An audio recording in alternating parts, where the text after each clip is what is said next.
Welcome back, my little subscribers. Today I want to do another video on the Samyang Rokinon 35 to 150 after using it now for several months.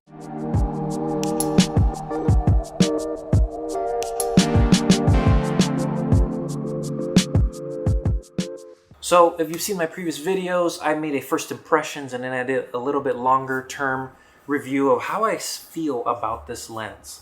And when I was looking at it, when the Tamron version came out, I immediately knew I wanted it, and I was willing to get rid of my 24 to 70 and my 70 to 200 to be able to get one just like that one lens that has that bright aperture and you can be ready in any moment. Because a lot of times when you're a photographer at an event or at a wedding, if you're using a 24 to 70, sometimes you can't get close enough. Sometimes you can. Yes, you lose at the wide end because it's 35, not 24. So in that sense, there are limitations that I'll talk about. But on the other end, the 70 to 200, this is going up to 150. And a lot of times 150 is actually enough. A lot of times it's not. But when you actually compare the differences, it's very, very minimal. Kind of like when the Tamron 70 to 180 came out, and 180 versus 200 wasn't too much. I knew I was giving up a little bit more, and it wasn't too bad for me. So I still think 150 is good. I wish it went more, but that's fine. Now I've had it for months, almost an entire year. Well, I got it right away when it came out, so whenever that was, earlier in the year. I've shot portraits with it, just for fun, landscapes, pets, videos of pets and videos around what I do on YouTube, and I've shot a wedding with it. Overall, I still think it's a very solid lens. It didn't give up on me. It was able to keep up with the busy day. The wedding day was the ultimate test for me because in a wedding, you're doing all kinds of photography. You're doing product, portrait, family, low light. There's all kinds of stuff that come into play.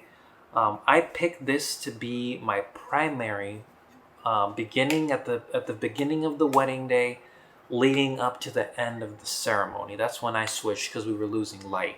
So I switched over to something with the 1.4 aperture. But during the time that I shot with it, I didn't feel limited except at the wide end. And I know that sucks to say,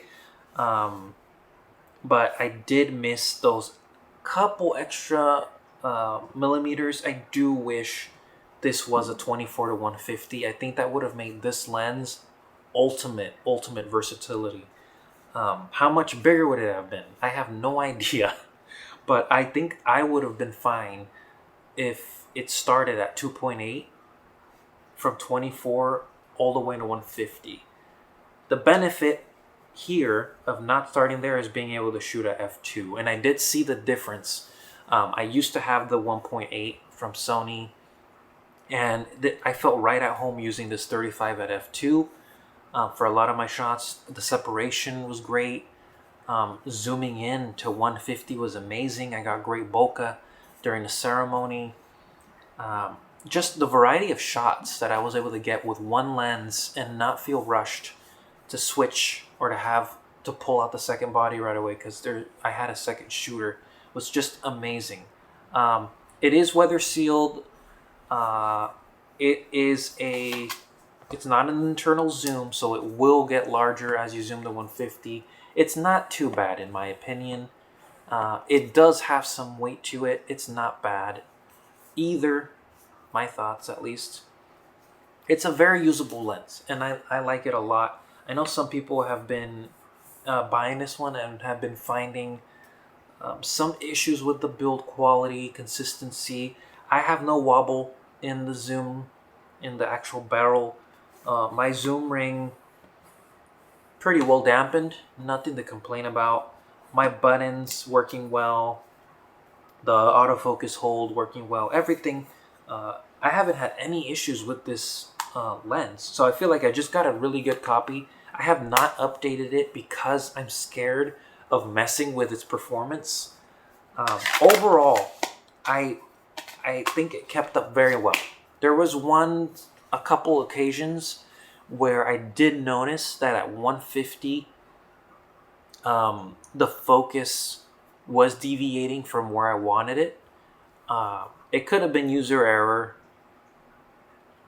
like with anything, but I did notice that on a couple of shots where it wouldn't. It might have been the focus mode I was in because I was using the smaller tracking box, so it might have been an issue where it was thinking I was wanting something else versus what I actually wanted.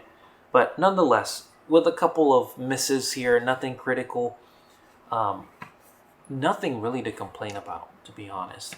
This is still one of my go-tos, especially if I'm going to do video. I just love the capabilities when I'm shooting at 4K 60, for example, on my A7S III, and being able to go from 35 to 150. This is just so usable for video. I can imagine if it did go to 24, it would be a lot more complete, but for what we've got here and for the price that this is going for, a lot lower than the Tamron, and now with it being out for a while, you could probably get one used. I'm still very happy with it. I don't think this one's going anywhere anytime soon because it is my telephoto at 150. I have other telephotos, but they don't go to 150. Like I have the 135, 118, the 135, 1.8. But I'm really happy with the look at 150 and at 35. I feel like it doesn't stand out as much in the 70 to 100 range. It's just, a regular photo. I think at 35 to 50, getting the 70, you are getting a little bit more separation than your traditional 2.8 zoom, because at that point you're at 2 to 2.5. You don't hit 2.8 until you get to 85. So anything before 85, I'd say, is okay. 150 is my favorite because you're getting the isolation, that compression. I think this is a lens that gets the job done. I wouldn't say it has, in terms of character, they are slightly warmer images, which is fine with me. They're smooth. They're not hyper detailed. So if you want a perfect lens with super, super sharpness, this is not it. This will get the job done. It will get the shot. You will have great bokeh. It will not be super sharp. But that's my preference. I don't want something that's super sharp because I do want like skin and everything to look a little bit smoother. So I'm personally happy with this, but I know it's not going to be for everyone. Reliability, like I said, there's a lot of variance in the build quality. Some people are having a great time with it like I am. Others are complaining and saying there's issues with it, and then the company is not helping them resolve it. I personally don't have those experiences to reference, so I wouldn't be able to tell you on that. But that, if you're focusing on that versus the Tamron, I would say the Tamron will have that benefit for you in terms of response from the company, reliability, and the warranty being longer. But if you just need a one and done lens and it just works, nothing special, nothing to stand out or let you down on, you know what I mean? It's nothing to like, this is not I wouldn't say it's my best lens. I just like the capability, the versatility from it. Because I missed going wider than 35, I did end up getting the 16 to 35. And I did make a video about that. And I'm actually shooting on the 16 to 35 because there were several moments in the wedding where 35 wouldn't have cut it and I would have missed a lot of shots. So thankfully I had the 16 to 35 and everything was great.